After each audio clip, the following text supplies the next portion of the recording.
maamo weyn oo odageeda 50 ilaa 60 sano da'diisu u dhaxayso la guursaday. islaantii odaygii waxay uga aarsatay si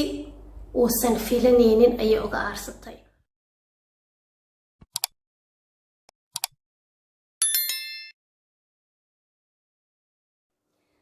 أعوذ بالله السميع العليم من الشيطان الرجيم. بسم الله الرحمن الرحيم. السلام عليكم ورحمة الله وبركاته. ولا لا قالقة إيكو حرين channel كيغا مناس channel بيل بعدون كجوكتان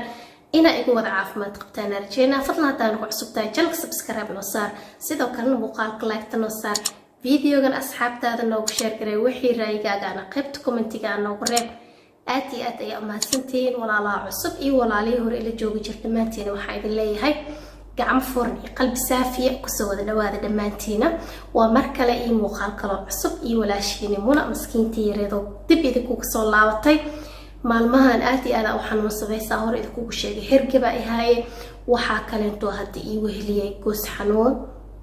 وقوس أيا قيبتو هوس كجوي وعردو كون حجاو مركا حنون زائدو إيقو هاي مركا انتي سوكي تدرسانتي يعني الحمد لله لكيس إلى الدنب داف نوغا ديقو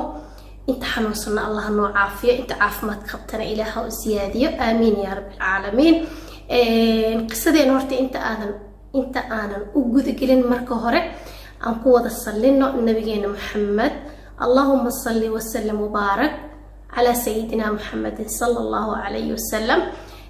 قصة ماتا آيدين وضع وقصة ماما وين odageeda 50 ilaa 60 sano da'diisu u dhaxayso la guursaday. islaantii odaygii waxay uga aarsatay si uusan filanaynin ayay uga aarsatay. marka qisada waa qiso waxay ahayd uu ka sheekeeyay qaariga weyn maxamed cariifi sheekh maxamed cariifi qof walba yaqaano sheekaas ayaa ka sheekeynay. marka aniga waan ka helay qisada waxaana markaas jeclaystay idinkana inaa idin la wadaago kadibna aan rajeynay in aad ka heli doontaan.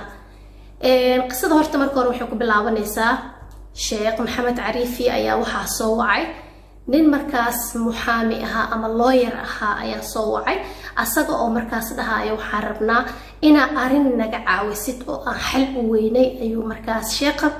ku dhahay ninkii markaas lawyerka ahaa. sheekhi ayaa wuxuu ku dhahay inta aan xalka gudagelin oo yiri ama aan xalka yani aan sameynin oo yiri aanan tilaabadiisa qaadin marka hore waxaan rabaa inaan ogaado waxa dhacay. marka qisadii ayaa looga sheekeeyay markaas wuxuu dhahay nin aniga aan lawyer u ahaa ayaa jiray oo markaas da'diisana u dhaxayso 50 ilaa 60 sano. ninka xaas ayuu lahaa ninkana sidoo kale waxaa lagu magacaabayay abu khaalid yani wiilkiisa khaalid la dhahaa carabta abu hebel iyo hebel iyo waxyaabahaas ay baxsadaan. marka ninka wuxuu dhahay nin asxaab aan nahay sidoo kale intana u ahay lawyer ayuu ahaa waxaana lagu magacaabaa abu khaalid ayuu dhahay. marka waxaa dhacda ayuu leeyahay abu khaalid in xaaskiisii uu la guursado xaas labaad kadibna wuxuu u sheegay inuu xaas labaad guursaday وقيركاس هذا فملكي كسو زيادة إنتان كبدنا وسن قرين كرين سمركاس أي حقيقة وهشة حاسكي لبعض.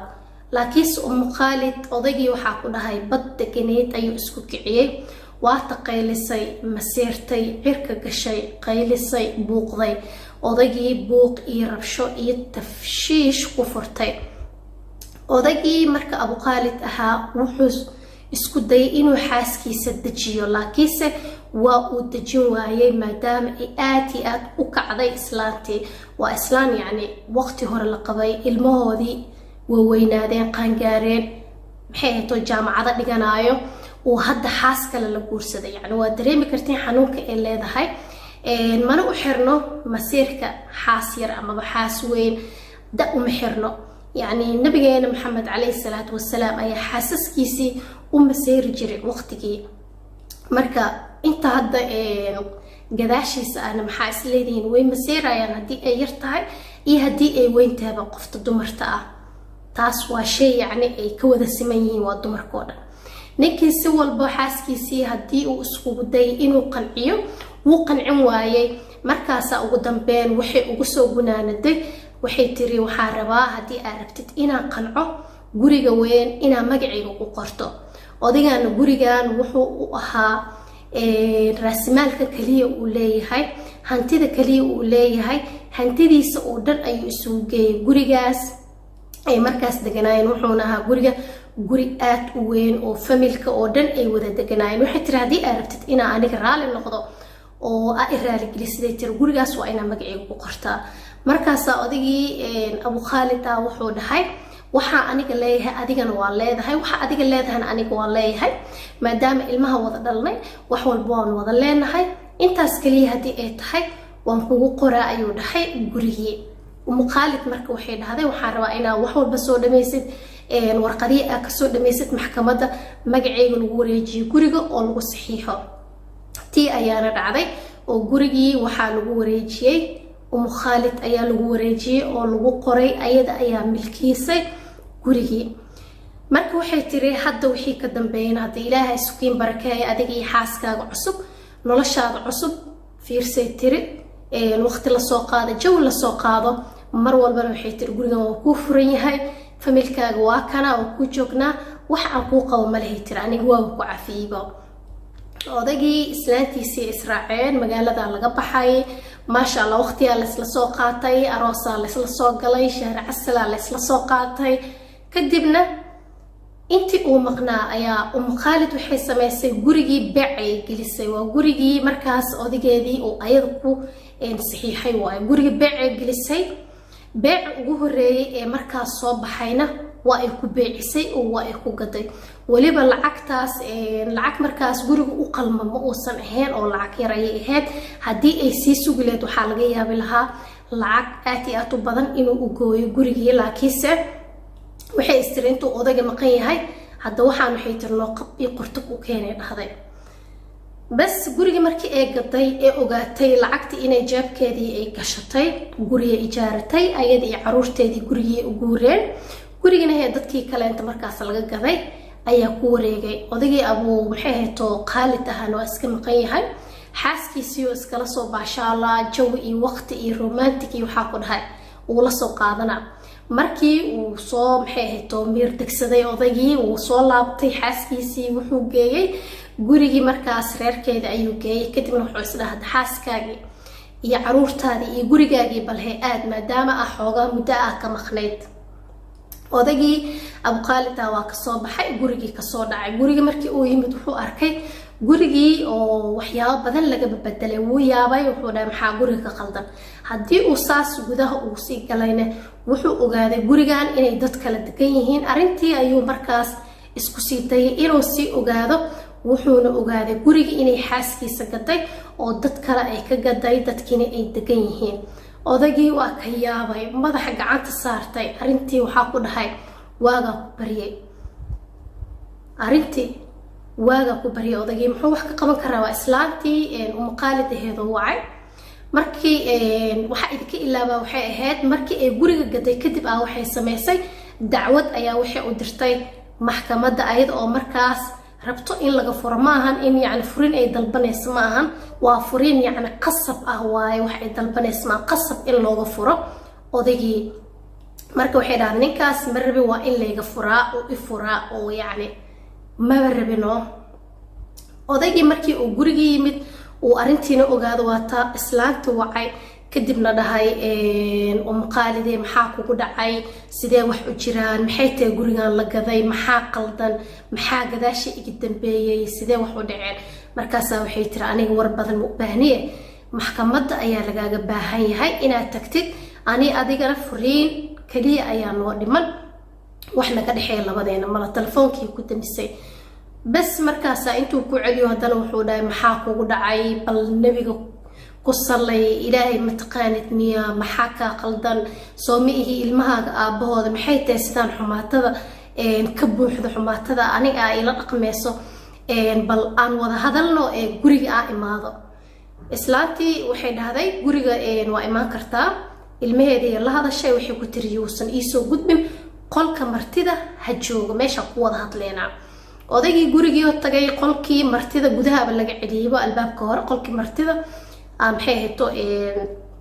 lagu soo dhaweeyay oo la qolkan ku sug islaantii soo baxday oo Khalid ahayd ayada oo markaas cabaayad iyo indha shareer u xiran yahay oo wajigeedii ka qarinayso odaygi markaas wuxuu yiri Khalid maxaa kugu dhacay maxaa aniga sida qof ajnabi oo kale inta wajiga iga daboolanaysa markaas waxay tiri ani adiga hadda laga bilaabo ajnabi ayaan kala nahay waxa kaliya loo baahan yahay waxay tahay adiga ina maxkamadda tagtid oo warqad aad soo saxiixday tiri aniga bas waayay tir xaaskaaga ma ihi ani adiga wax noo dhaxay ma laho yani Musa bidin Ciisa bidin ay tiri odaygii wuxuu dhahay maxaa kugu dhacay walaalay maxaa iska ka bedelay nabadan kaaga tagay maxaa ii dambeeyay maxaa ka qaldan soo maxay ahayd ani adiga hadal fiican soo kuma kala tagin maxaa qaldan markaas waxay tirniyaho wax qaldan ma lahay tiri wax walba sidii loo rabay ay u dhaceen niyaho maxkamadaas isku imaana ani adiga warqadayga saxiix waa kaasa marka odaygii iyo maxay ahayd islaantii waa kan isku qataarmay oo say u kala baxaan kasila marka sidii ayaa marka qisada looga sheekeeyay Sheekh Maxamed Cariifi oo uga sheekay abukaata marka wuxuu dhahay dhibaatadaas ayaa jirto marka waxa ka codsaneynaa islaantii Khalid ahayd nambarkeeda ku siineenaa kadibna inaan la hadasho maadaama adiga sheekh weyn aad tahay markii aad la hadasho waxa laga yaabaa inay hadee hubka hoos ay u dhigto oo maxay ahayd yani arintii ay si markaas nabad ay ku soo dhamaataa laga yaabaa bal sidaas samee arintaas gal ayaa loogu yimid marka wuxuu dhahay waayo dhahay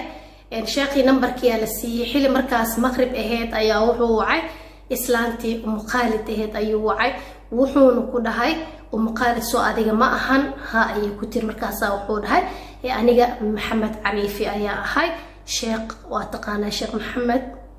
Cariifi ayaa ahay waxaana rabaa maanta arin inaan kala hadlo islaanta dawaba ka horeysa Soomaa markaas waxay tiri sheekho salaad maqriba maxay to soo galaysa maqriba dukana yani بعد العشاء ayaa maxay to isla hadleena odaygii wuxuu dhahay odaygii la iga dhahay sheekhi wuxuu dhahay waa maalinka ugu horeysay oo dhahay qof bin aadan hadal noocaas oo idho yiri yani waxa dareemo yiri xishooda dareemo dhahay yani sida ila hadashay xaalad kale inta galo dhahay ila waa sheekh dhan oo dad kale ay jecel yihiin qof walbana uu jecel yahay inuu la kulmo hadii kabar asaas la dhaho qofka yani ma fiicna saas sheekhi marka cishii maghribkii laga soo baxaa rabaa markii maghribka laga soo baxay telefoonkii uu ku celiyay lagama qabanin cisha la gaaray waa laga soo baxay uu ku celiyay mar laba saddex wax ka qabto ayuu waayay telefoonkii arintiina hadda ilaa iyo 7 اسبوع ay isdaba socotay yani taqriiban waa 2 bilood waaye oo ninkan la dhahay ilaa waa ina maxay to saxiixda islaantan in ay ka furan tahay ugu dambeeyna wax la isjiijiido arintu waxay ku soo dhamaatay in islaantii iyo odaygii ay sidii isku furaan islaantiina gurigeedii u xalaaloobay lacagteedii iyo waxeedii dhanna ay sidii ku qaadatay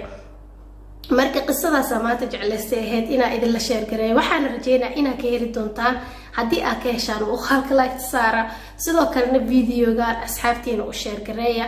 marka qofta haweenka ah marna way fiican tahay marna hadii ay soo jeesato